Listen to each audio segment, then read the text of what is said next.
welcome to episode 8 of the Northeast Project podcast. My name is Kieran and I'm joined here by Ben today. How you doing, Ben? Yeah, I'm not too bad. Thanks, Kieran. I'm not too bad. How are you doing? Yeah, good. We haven't done this podcast for 2 weeks now, so we've got lots to talk about. Obviously, we've done the Dream Team 10K. We've been busy marathon training. You've had a bit of a comeback from injury. Do you want to start with that first, Ben? It's been a progressing week for me, to be honest. Obviously, I've struggled the last few weeks, as we talked in our last podcast. But yeah, not as much pain. So I'm probably around a 5 or 6 out of 10 before. Now I was like a 4 and a 3. Still getting the same niggles, and obviously I'm out coaching all day, so I'm on my feet. And I'm obviously trying to take it off. I was on the bike previously, and now I'm running around. So it is improving. I'm still not completely there yet, but I guess the one positive for me is that the pool's up next week, which is great. I've been trying the biking efforts, but I'm not much of a biker really. So I'll be going into the pool next week. Yeah, I think that's about twice. But I'll be in the pool all of next week, especially in the morning, to get some sessions and just get a baseline fitness in really, which I've missed for so many months. So it'd be nice to sort of, even if it's not running, to get back into the routine of training, into a structure which I've missed for quite a few months. But yeah, a lot better, progressing still, and then I can implement my S&C. Obviously, I'm doing your class on Monday, Kieran. We do each other's to keep ourselves strong. So I'll be doing the class specific stuff on a Monday. And yeah, no real targets at the moment for me yet. Just trying to get back into the swing of things, stay consistent, and then once in that, build into the summer. And obviously, I'm doing Liverpool half with all of NEP, which should be interesting later in the year. So that's my target in the next 6 months, really. How about you, Kieran? Yeah. Just to mention, like, are you doing Croft or not? Are you deciding to do Croft 5K? I booked in for Croft, but there'd be no point. I think, even if I had a week's worth of training, there'd be no point. I wouldn't be anywhere near. So it wouldn't be a good confidence booster for me. But it's a shame because obviously there's no spectators there. So whether I'll be able to watch or not, because I've entered, but it's a different issue. But I guess. Yeah, I'll do a Marcelo Bielsa versus Derby, but yeah. How about you, Kieran? Yeah, so in a heavy block of marathon training, as our guest we have on tonight as well is going to talk lots about. Obviously we're 2 weeks away from the marathon project. It's been a rough week. We've taken on some extra work. We've been doing an Easter camp for kids, for athletics, on top of our normal regime. Time's been limited. It's been like a military operation trying to fit training in. Another 100-mile week. I've worked out it's my 16th 100-mile week in a row. Wow. So I think I'm getting used to it. So how are you finding the increase of volume? Because obviously I know previously when you were training as a man, you were doing 3 hard sessions a week, but now you've dropped down to 2 and you've started to implement more miles and increasing your miles. How have you found the difference between the two there? Yeah, I would say I've certainly adapted to the time on my feet and the mileage in the day. This week we've actually done less one-to-ones because of the schools. And I actually feel like I've tapered, but I'm doing a 110-mile week because I haven't actually ran sort of the jogs and all that stuff as well. My legs feel fairly fresh. It's quite amazing how much the body can adapt. I just feed off that high volume without a doubt, 20, 30, 40 miles a day of running around. But I think the big change was trying to get in the quality work, and I'm managing to do that over the last at least 10 weeks, getting in the quality sessions, which I'm managing really well at the moment. And I think that's what's pushed on.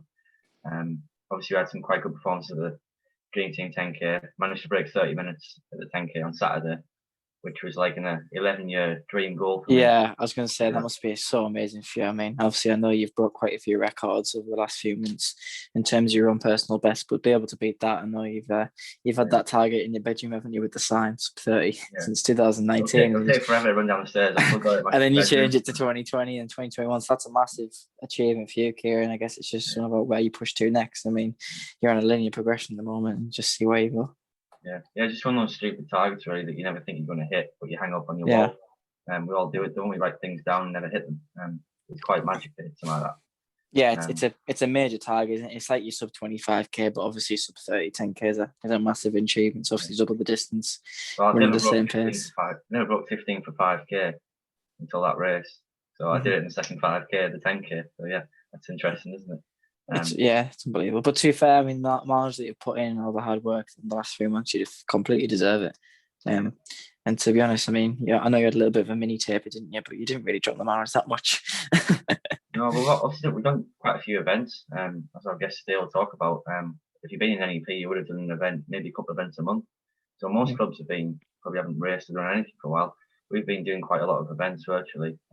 and meeting up in small groups and one-to-ones recently. And we've done really well to pack in so many events. So we've been testing ourselves in time trials. So I think we've got an extra edge, really, everyone who's been doing that. Much tougher and more prepared to race now than I would say other people. Yeah, one thing I would say, I think, compared to NEP athletes to everyone else, is that they're going to be prepared on the race. Obviously, I know it's a lot of work physically, but also being able to mentally prepare for a race. I know it's not a massive competition like the nationals, but just prepare to run as fast as you can against other competition. It's a hard structure to lean off. But if you can get yourself in the zone and practice racing on a high pressure, ultimately you'll achieve what you want to achieve. Yeah, absolutely. Of course, on Saturday we had the Dream Team 10K, which was just fantastic. So we had 5 or 6 races of 12. So it was in graded groups, so you race against a similar ability. On our Square of Scooter, our favourite course. And I think over half the field ran a PB. It was awesome to see everyone's winter games come together. Really, it was really inspiring, wasn't it? Yeah, 100%. And obviously, it's the first event that we've done physically since all these lockdowns and coronavirus has hit us. I think, yeah. Yeah, since October. So I think for me, it was fantastic just to see everyone firstly together as a club. Obviously, there's a lot of people who have joined since October who don't know the people. We've seen each other virtually through Facebook and WhatsApp, whatever, but it's not quite the same as being able to race against each other and just have that feeling back again. Obviously, I know it wasn't the numbers that we wanted to put on, obviously, with being limited to groups of 12, but to just have the community and the club together in one race and watching everyone race around and achieve the PBs that they've been training for over the last few months has just been phenomenal. Really nice to see. So to put anyone on the spot, have you got any standout performances from the 10K that you like to know? Well, I think for me generally, I think it was just great to see everyone who's been consistent with the training over the last few months. PB. Yeah. I mean, I know the last performance of the day was Mark Lowe, and Mark ran an unbelievable time. It was high 34:52 or something, which is absolutely phenomenal. Where's that come from? Unbelievable. That was ridiculous. So yeah, I think Mark did really well. From my side, I mean, Lindsay really, really well. She paced herself fantastically. She's been working hard over the last few months. She ran a really good time. And I guess that whole group was really good. The likes of Amanda, the likes of Jackie, Lucy, Victoria. The younger ages group is phenomenal at the moment. Obviously, you got the likes of Grace Malaby, Harriet Thompson, Lucy Graham, Kim Singh, obviously training that group at the moment. Yeah. And Iris as well. Iris is doing well. So those people that have been training consistently on the same slot and have been pushing towards the goal ultimately get the rewards. It was a shame to see Harriet drop out after 5 mile. Yeah, she was going really well. She was on for a really big PB. Obviously been fighting a niggle at the moment, but she'll be back. She's a fantastic athlete. Yeah. Really committed. She's ready for the next race. Yeah, do you know what though? It's almost like a blessing in disguise sometimes. I mean, that's the first experience that she's had of that. She ran 5 miles of the race, and obviously she made the right decision when it was getting hard. If she ran another mile, she might have caused more damage, which might have lasted for a month or two. So, that's the first race. Obviously, I know that she's been new to running, and she's just learning about it. She's doing really, really well. No, you wouldn't. Yeah. No, very technically gifted, very talented. But yeah, those are the sort of decisions that you sometimes need to make as an athlete. It's not quite ticking away, and credit to her. Yeah, 100%. She's doing really well. Yeah, it was difficult. I think the first race was good. I think every member in the first race, the all-male one, all ran a PB, which is quite impressive. Yeah, well, Gordon at the front, unbelievable time, mid-52s. I mean, he said to me at the start he wasn't going to race it. First race. First race, sorry. Gordon as well. We're not knocking Gordon. Yeah, I mean, he ran really, really well. But the first race was unbelievable. I mean, to see all the lads in the black NEP vests, really, really, really good. And everyone was just sort of chasing everyone, really. Obviously, you were at the front. Yeah, and a good group of lads forming at the front. I think we've got a really good group growing. And there's going to be people coming in to make that even stronger. We've almost got like a load of focus groups, which we're trying to deliver through our sort of small focus groups that we're delivering throughout the week. But you've got some really, really good groups forming within the team. Obviously, we're all a team, but there's still squads within that team as well. So, if I asked you, Kieran, who were your standout performances over the weekend? The one the end, the Mark Lowe's running around was awesome. Lucy ran really well. I think that was a major confidence boost for Lucy. I don't think she's raced 10K properly yet as well, and quite a young age for that. Victoria ran well. She hit a time, led from the front. Came from mid pack actually, and sort of pushed on. Kim knocked 10 minutes off a prediction. Huge confidence boost. I think that's changed the mindset. Mark running 34:53. Great. The first race, all the lads PBing in a few who were doubting themselves in that first race as well. Who hadn't been quite right leading up to it, but still did the job. I think that's great. Amanda hitting the time after some difficult weeks. That was inspiring. As you said, Lindsay. Yeah. There weren't many people who didn't run very well. No, I think also as well, Sarah and Stephen ran incredibly well. Obviously that's their first race in a while, and they've been training really hard for the last 3 months. So it's great to see Stephen PB, and then Sarah looked really strong running around as well. So credit to them too as well. Brilliant. But just generally everyone, the majority of athletes. Jan Hall ran really well. First time. And Andrew and Rachel both ran really, really well. Everyone. Andrew was actually shocked. Yeah, I could be here forever, but yeah, unbelievable. Awesome. Okay, so moving on, we have a special guest on tonight. Now, this athlete's been involved with NEP since June he started, and he went on to win the Most Improved Athlete of the Year for NEP over 2020. So he's some athlete, and he's had some great moments so far. He's been involved with us quite heavily in the time that he's been here, and he's going to talk about his marathon training. Obviously, got a marathon coming up in 2 weeks, and the highs and lows of his journey so far. It's going to be fantastic. Okay, so to welcome him, Craig Miles is on the NEP podcast. Welcome, Craig. Welcome, Craig. Thanks for coming on. He's just going to unmute. There we go. You're on mute again, Craig. He just muted himself. Go on, Craig. Unmute yourself again. Sorry. There we go. There we go. Craig. Yeah, thanks for having me on. Oh, it's nice to have you on, Craig. You joined in June, I remember, and you just fitted the philosophy straight away, I think. You've been on an awesome journey so far. But to start, before you started with NEP, could you give the listeners just a bit of background on just how you started running? Where did it all come from? Go for it. Yeah, absolutely. I think I started running in about 2010. Just very, very casual. It was more about a bit of weight loss, a bit of fitness, more than anything. And that's, I never joined a club at that point. I didn't even take any part in any races at that point. It was just an odd casual run, a leisurely pace for a bit of fitness. And it wasn't until about 2012, I think it'll have been not usually a May bank holiday. There was the Tees Barrage 10K, and that was my first ever race actually. But again, I wasn't affiliated with a club at that point. I'd done a little bit of pre-work, on my own leading up to that. So that was my first ever race, and I ran about 46 minutes in that 10K, and that was me first ever. Pretty good start, 46 minutes. Yeah, absolutely. Yeah, really, really happy with that. And then I casually, ran on, for the next couple of years, probably in peaks and troughs, up and down. I always enjoyed a game of five-a-side football as well. Try to maintain fitness, but then it was about it was 2012 when I started a few races, and in that year was me first Great North run, and I ran a 1:36 in that year in my first Great North run. I think that really got the bug going. Really, the atmosphere at the Great North run, it was fantastic, and I've done a lot of them since. In fact, I think I've done 7 years consecutive from that first year.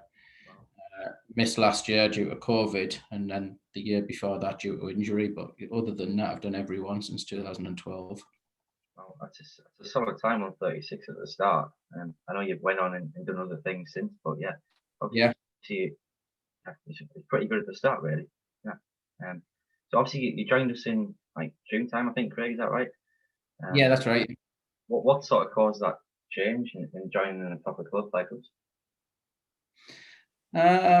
It's the structure, really. There's been no notable difference in terms of my performance and my fitness levels since joining. I work away from home, so it's very difficult to fit in a structured training plan. and join a club and be able to race and represent them on a weekend and train during the week. It doesn't work for me logistically. So it was kind of at the start of COVID that I started really. I've done a few of the virtual Great North little running sessions where you have to get so many miles or kilometers per month. So I've done them, and I remember being at the back end of one of them challenges when I spoke to you, Kieran, about coming down. I think I finished that challenge, and then I met you at Hardwick for my first session. But since then, it's the structure that I've been able to have and the personalised plans that have really helped. And I'm sure we'll discuss them soon. But the times and the performances that I've been able to get from the training and that structured plan is fantastic, really. Yeah, I mean, it was great to see you on that first session, Craig, because you just fit in the group with Carl quite quickly. In fact, on that first one, I think you might have been on your own actually. No, I think Carl was there. Yeah, was he there? I think on the weekend or the next weekend after, it must have been the first time we're doing the Albert Park graded 5Ks. That's right. And you joined that straight away, and I think that was sort of the start of the bug really. You ran pretty impressive with that first one, didn't you? Yeah. I can't remember the exact time, but I was really happy because I think me. I think you broke 20 minutes. If I'm right. Yeah, I was going to say pre NEP. I think me 5K PB was 1906 or something, but right. That was a good few years ago. And when I joined NEP, I certainly wasn't at me fittest. So then, with a couple of weeks of training and putting a bit of effort in, to run a sub 20, I was extremely pleased with. Yeah, awesome. And like in the summer, we sort of started setting targets with me like 5K, 10K, half marathon.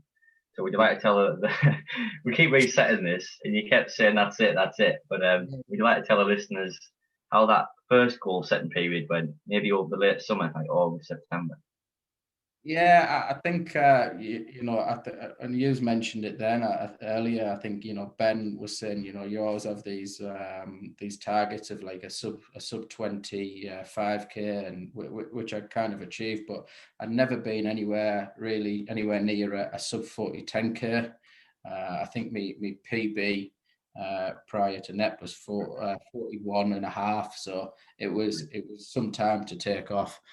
And then similarly with a half marathon was a Great North run in 2014. I think I about 132. Right. So they naturally become your targets, your sub 40s and your sub 130s. So I think that's what we discussed like late summer. Well past that now.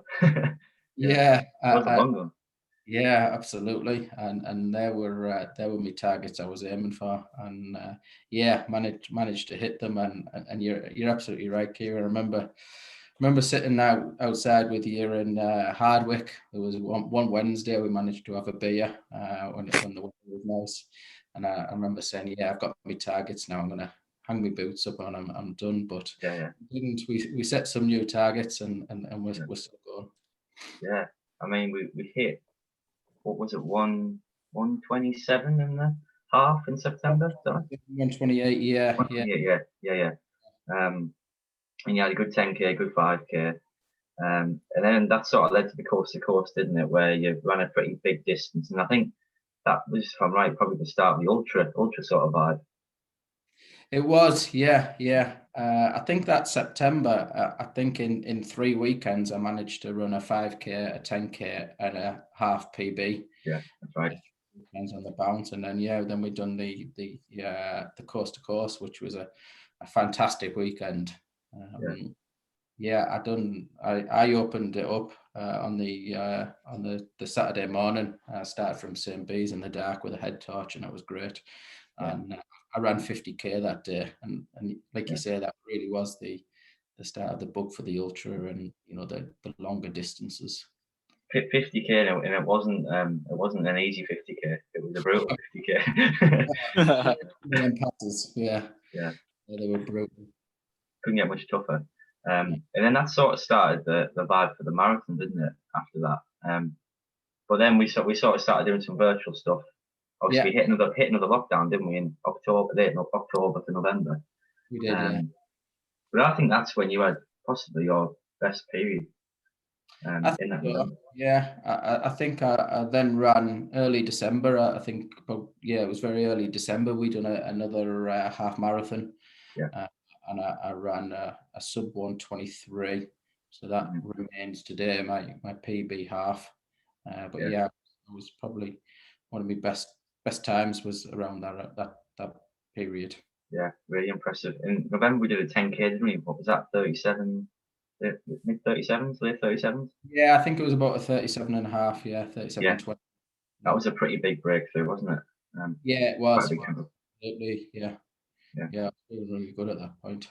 Yeah, obviously, if you had to put the nail on the head on what sort of has changed in your training since joining up until that sort of December when you hit that 122, what sort of things would you say has been the biggest change? What you've adopted into your sort of plan? It's absolutely, with no doubt, it's structure. Like I say, I was always going out casually, and I would just go out casual 10K and just plod along. And it's not till I was training with yourself that you're doing reps and reps at like heavy paces, and then you'll have like a recovery period and then repeat and repeat. And I think that's made the biggest difference, rather than just being a casual runner. Yeah. And it's all different distances, isn't it? We, sometimes we're doing 200 meters, and sometimes we're doing, 2 miles before effort, before a rest, and everything in between. And I just think that structure and the way the plans are personalized, it gives you your opportunity to train your hard days on a personal level, and then in between that you're recovering with some nice short, easy runs. Yeah, absolutely. Game changer, really. Yeah, and I think you've adapted to the training load really well. I think that's what's been the most remarkable thing, is that I have probably thrown quite a lot at you in that first, especially that first 6 months, and you just adapted to it impressively. Bouncing back from sessions after session really well. You can handle a high workload, I think. Yeah, absolutely. Like I say, I become accustomed to it, and it worked really well. Yeah. And then sort of after in the new year, we had this target of the marathon. We started with one marathon, didn't we, on the road? We'd like to describe to listeners what that one was. It's a good name. Absolutely. Yeah, the 4-park marathon. One lake, 4 parks, one lake. 4-park lake marathon. We set off from Ingleby, didn't we? And we went through Preston and Rottner and Albert Stewart's Park, and then round Hemilton, and come in the back way back through Ingleby. But obviously you signed up for a marathon. Mark Lord signed up for the Northumberland Ultra. And I messaged Mark and said, do you want some company for the Ultra? I fancy doing one. And I think that was really one of the kickstarts for increasing the distances. And I took my Sunday long runs and just started increasing them by 2K every week, working up to around 40K. And then that's when that week after, we done that 4-park, 1 lake marathon. And it was a fantastic run. Casual, it was quite a casual run, wasn't it? We had a crack along the way. We had a laugh. Met Ben over at Stewart's Park, and then the 4 of us finished. And I did we finish in something like 3:13? Was it, Kieran? 3:13 to 3:15, I think I got. It was. I thought it was 3:13. Yeah, comfortable 3:13, wasn't it? Yeah. Yeah. But if somebody had said on that morning before we set off, you were going to run a 3:13 marathon, I wouldn't have believed it. Yeah, definitely not. And it wasn't the easiest course. And it wasn't like a race. When we were crossing roads and didn't have like support around it. Yeah, absolutely. Yeah. And I think that's sort of I think that fed the vibe of trying to attack the sub-3 barrier, didn't it? It sounds a lot scarier, just taking 30 minutes off, but it is a big goal, of course, and there's a lot of people can't hit that goal out there. Yeah, absolutely. I think I remember checking my emails one day, and I come across an email from Manchester Marathon saying, you can enter if you like, and I can't remember interest, to be honest. Yeah. But I thought, well, what an opportunity that would be. And that kind of like, that really sets the target then. Yeah. Put a date in the diary, to aim for that sub 3. And then obviously it was, maybe 5 or 6 weeks ago, Kieran, and you texted me and said, do you fancy to giving sub 3 a go at the end of April? And that kind of like was a game changing. It was like, well, why wait till October? You know what? There's nothing to lose now. Let's put the training in and see if we can achieve it earlier, and then see what we can do between now or the end of April and October for Manchester. Absolutely. Yeah, it's important to try and work out what works, what doesn't work in a build up, because it would have been hard to go into Manchester without having been through the preparation, because I think it's not the marathon itself, it's the preparation that can really knock it. And obviously it hasn't been plain sailing at all for you, Craig, has it? No, I've had a rough couple of months, really. Everything from just tiredness, fatigue. I had a problem with my ankle that was bugging me for many weeks, and we just couldn't sort it out. And then we were on a long run, weren't we, Kieran, on a Sunday, and we were running up towards Stokesay and Great Ayton. Yeah. And I had some new trainers on, and I was saying, "No, we haven't. My ankle seems all right at the moment." You're back.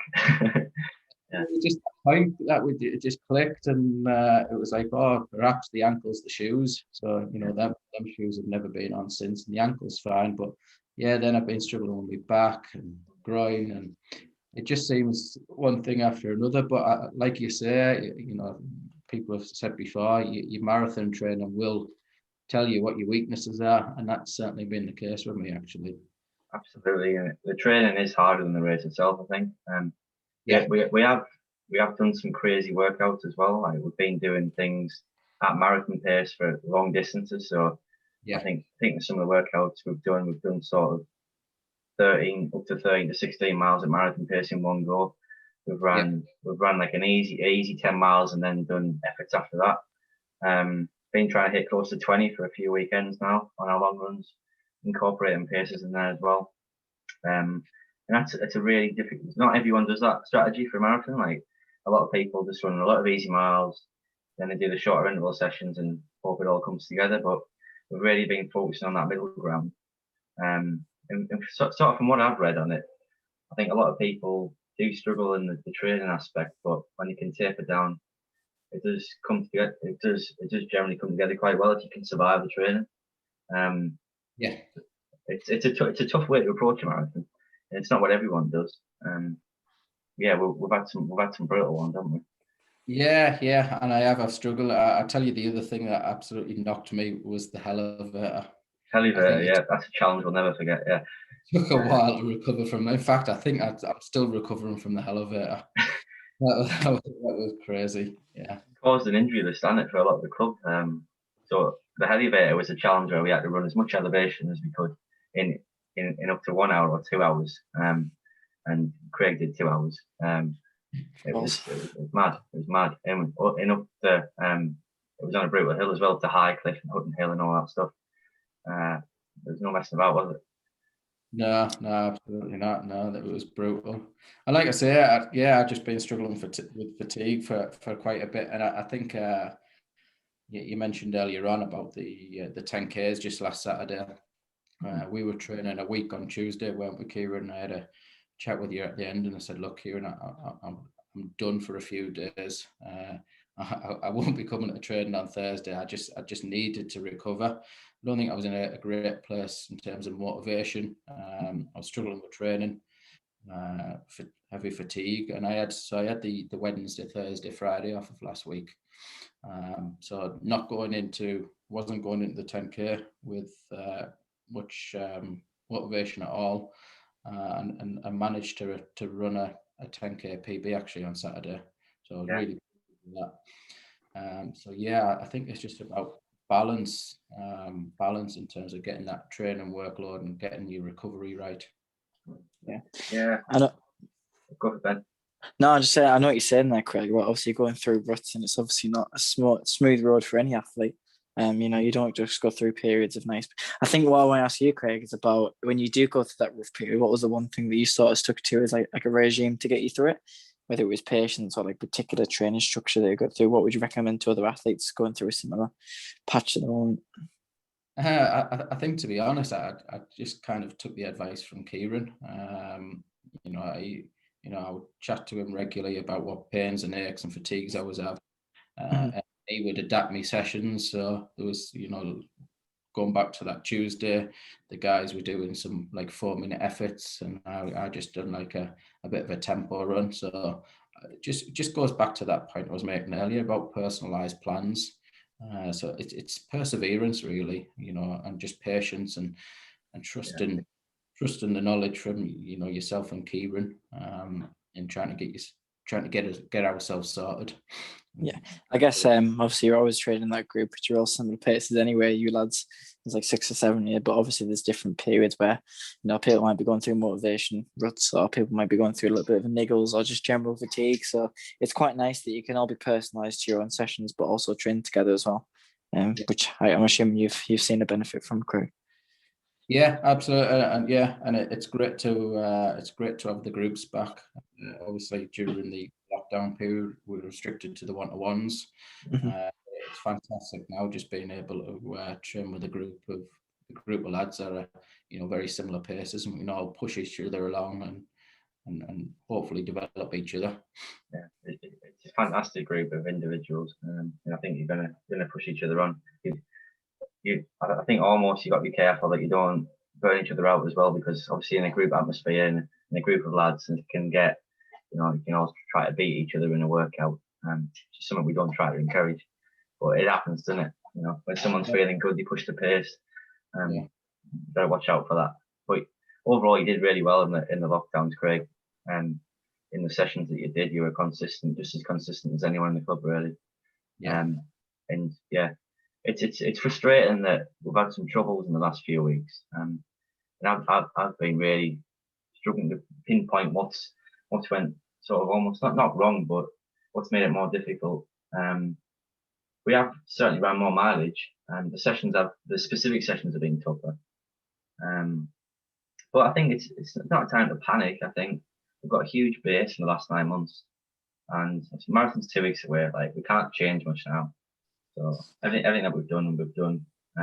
It's about getting some confidence and just feeling fresh, and giving it our best shot, and having that confidence to go out on the day and go for that pace. Obviously going for sub 3. That's still a target, Craig? Sub 3, yeah. Yeah, that's absolutely still a target, and you hit the nail on the head there. It's confidence and fresh. Given what happened last week, taking them days off, I think that's exactly what I'll be doing this time before the marathon. I'll be going into it fresh. I know I can obviously go out at the pace, and it's about holding it. I won't change my target. And even if I ain't feeling great at the day, same as I always say about my races, I'll go out at that pace. I'll go out at that target pace, and I'll try to I'll do my best to maintain it. It's going to be exciting. I'm incredibly excited. I'm getting nervous myself, like, I have to admit. There's nowhere to hide now, is there? 2 weeks to go. What a day it's going to be. Got a load of support going down there. There's paces, so that should be fantastic support for myself. So much easier running with somebody else. So there's going to be paces, like I said, the support from the others, and then there's other people also running half marathons. So it's going to be a fantastic day running. And the pub's open, I think, as well. Yeah, absolutely. There's always one. Yeah, pub outside afterwards. And there's a Greg's, of course. But it's going to be good. We've got sort of 8 to 10 paces for each athlete. We've got cars, we've got cyclists, and some people are doing sort of training runs as part of the pacing. We've got all ages of pacing. It's going to be great. We're trying to encourage as many people from the club to come down and support, whether it's handing out drinks, whether it's playing some music, just being around the different motivational stations we've got around the course.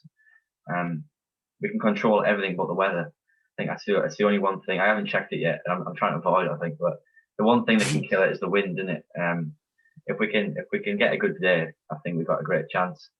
With the pacing, with the support, with the music, with the flat course. It's obviously Teesside Industrial Estate, so it's flat as anything. One big lap, 2 small laps, repeating that 9 times. Can't get any faster than that, really. No. Probably faster than a road marathon, because obviously those have hills in as well, don't they? So it's good as you're going to get. And great practice. It's going to be great practice for Manchester. And we'll certainly know where we are. We can make any adjustments, and then we've got another 6 months, haven't we, for the next one? So it's going to be great. Absolutely, yeah. Looking forward to it. Great. Okay, great. So if you had to give one tip to our listeners out there in the NEP community, the Nepsters, on training, on anything, what would you advise? What tip would you give? I think it's got to be to, again, I think I probably just mentioned it, but sticking to them plans, having a plan and sticking to it, and having some structure in your training, and believing in yourself. Yeah, certainly. Good point. Not everyone does it. You'd be very surprised, Craig. You'd be very surprised. And I know we use Final Surge to record, to write the plans, and it kind of links up with Strava and Garmin, etc.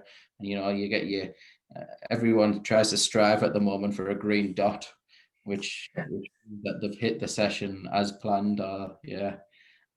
So really it's about hitting that structure and maintaining it and keeping to it. Absolutely, it's a tricky one because not everyone has the personality type for that, to be consistent. But I think it's something that can be taught and learned. It's clear that a lot of people within the community are catching on to it, and I think once you start finding results, then you're gonna more likely to stick with it. You just need to have that few weeks, couple of months of sticking with it to really get the benefit, because after all, nothing happens overnight. So yeah, consistency. Yeah. That's Craig shown over the last 9 months. Awesome. 100%. Yeah. Any questions you'd like to give to Craig, Ben? No, I think he's answered everything honestly there. And obviously, I just think one thing I'd like to mention is just the consistency that Craig's shown over the last 9 months. And obviously, just like any athlete's journey, it's not just going to be a linear progression, but what Craig has shown is consistency and just being able to continue to dig at it, not panicking when things get tough, and ultimately seeing 3 steps forward, 1 step back sort of thing. A lot of people tend to panic when they step back and then not to follow the plan. And what just Craig said there about following your plan and your structure, if you stay consistent with it and you trust in what ultimately yourself, but also is what we're seeing, ultimately you're going to improve over a long period of time, as Kieran said, just on tap overnight. I think Craig's been a great example for that, so you should pat yourself on the back for that, Craig. Thanks, Ben. Appreciate that. Absolutely, that's why Craig's an ambassador and he's a role model for everyone else in the club. Yeah. So we are all behind Craig and his marathon. We cannot wait. We hope the next 2 weeks goes well and smooth and confidence is high, and we can go out and just attack it. 100%. It's going to be absolutely amazing. Yeah, awesome. So coming up, everyone. So next week we got the workshops over at Brunswick Bay, and then after that, of course, it's the marathon project. Lots of groups, lots of one-to-ones going on throughout the weeks. We're going to some schools next week as well. We're doing some of that. We've obviously had an Easter camp this week, but we're going into some schools in Stockton, some schools in Hartlepool, and some schools over in Redcar as well. So we're branching out a bit. It's getting busier. More athletes are coming in. We've got new people coming in all the time. And yeah, we're all striving for our goals, all supporting each other. But we cannot wait for the first workshop. Since in December, last one, Hamsley, next week. So yeah, it's gonna be amazing. Make sure to bring your sunscreen. Well, maybe not. Yeah. And also looking forward to Hadrian's Wall as well, which is going to be absolutely fantastic. Good mention. So yeah, Hadrian's Wall is being postponed twice, but we can finally do it on the 22nd of May. That's a fantastic weekend away.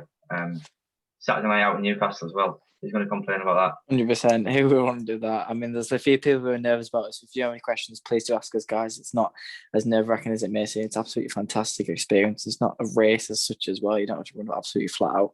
Just enjoy the scenery and enjoy the day out. It's brilliant. Just as long as we get to the pub with enough time on the night. Of course, yeah. I'm not saying. Yeah. No slacking. Yeah. We're going to start the drive for that. We'll be putting out more information on it. And yeah, sorting out the legs, accommodation, all that stuff. But that's a challenge that anyone, you don't have to be part of NEP to do that. You can be part of any club. It's all about having some fun, running across the country and having a bit of social. It can be good. Yeah, sign up. Yeah. Okay, everyone. Thank you for listening to episode 8 of the podcast and listening to Craig's Athlete Insight. We shall catch you next time. Thank you for listening. Thank you very much for listening, guys. Take care of yourself and have a great rest of the weekend. See you later.